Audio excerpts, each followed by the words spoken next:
everybody, and welcome to your August in service.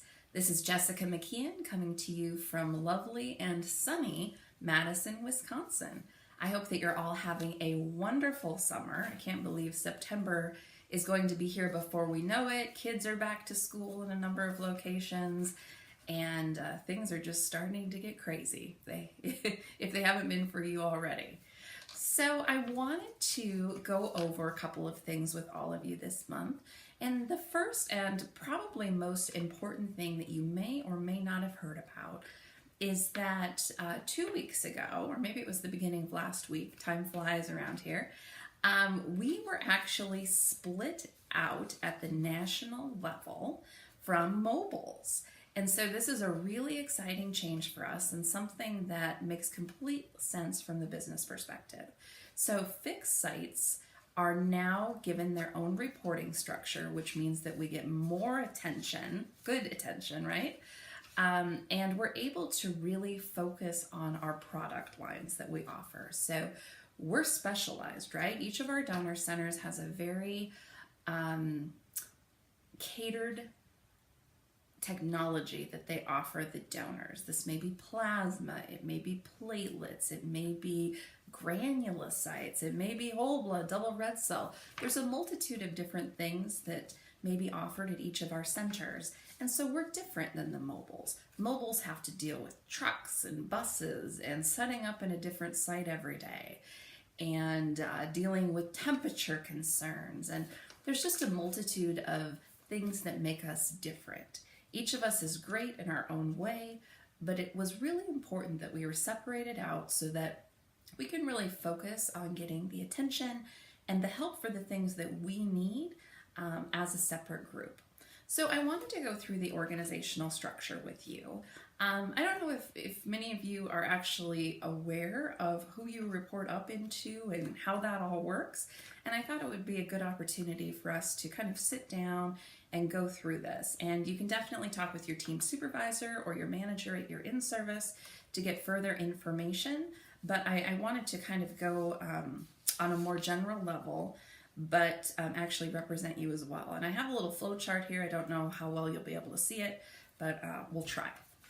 So I'm going to start, wheel in here, down here. So we've got CS2s, which are charges, CS1s, which are non-charges at our fixed sites for the most part, and CS1s and CS2s report into team supervisors.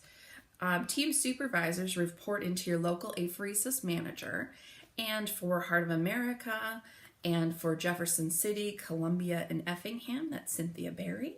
For Badger Hawkeye, that's Becky Marshall. For Southeast Michigan and Great Lakes, that's Ahmad Yahya. For IOR, Indiana, Ohio, and Central Ohio, that's James Michel. And for Northern Ohio and Western Lake Erie, that is Jana Gilberg. So hopefully you're all aware of who those people are because you probably see quite a few of them. Or not quite a few of them, but you probably see your manager on a pretty frequent basis, or at least I hope you do. The manager then reports into me. I'm the fixed site director. And after that, our new interim chief collections executive for fixed sites, and this is different, is Carol Connor. So I know that a number of you in Fort Wayne specifically, or Indiana, Ohio, know who Carol is. You used to report into her. She's fantastic. She previously was a apheresis director, and she was kind of the person who knew everything for our division. So she's great. I think you guys will really like her. She has a ton of apheresis experience, and it's safe to say that she knows a lot more about apheresis than I do. So it was a really good choice to put her in the interim role. That position is now open for recruitment, and if anybody's interested, of course, you can feel free to apply. So Carol reports into Paul Sullivan. Paul Sullivan is the Vice President of Collections, and you likely see him on your monthly in-services as well. He usually does a video for all the collection staff. Paul reports into Chris Ruda, who's the President of Biomedical Services. Chris reports into Cliff Holtz, who is our Chief Operating Officer, and Cliff reports into Gail McGovern, who is our CEO. So that is different a little bit than the mobiles. So the mobiles, you have charges, CT3s, who are usually double red cell operators, CT2s, they've got loaders, they've got drivers, they've got all kinds of different positions that report into them, but they're all around mobile structure. However, some of the regions do have fixed sites who don't have apheresis. And if there's no apheresis at a fixed site, that means that it reports in through the mobile group, and it will continue to do so. Those sites are staffed by mobile staff. And in areas where we're not integrated, those are also, the whole blood site and double red cell site are also staffed by mobile staff. So those staff report into team supervisors, same as us. Team supervisors report into managers, again, same as us. The managers then report into mobile directors. So for our areas, Badger, Hawkeye, and Heart of America report into Greg Novinska. We've got SEM, Great Lakes, and IOR who report into Mark Lipka. And then all of the Ohios report into Tracy Dean. And for Jefferson City, Columbia, and Effingham, Missouri, Illinois reports into Chris Baker.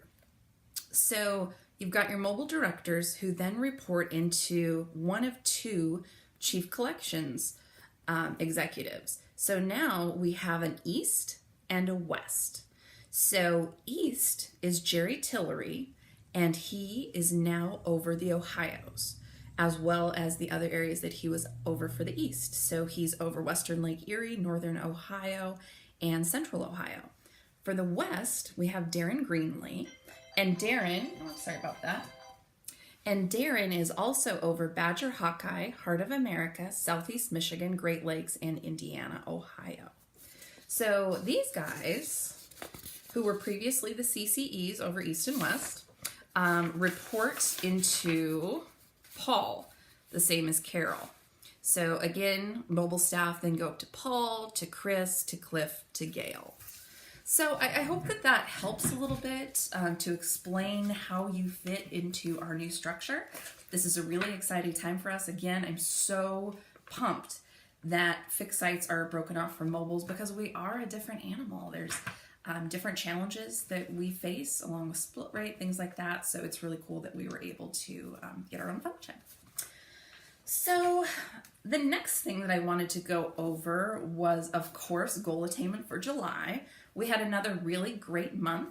We actually came in over 100% for C1, which is really exciting. So thank you very much to everybody. I thought July was going to be a pretty rough month for us, but it turned out really great.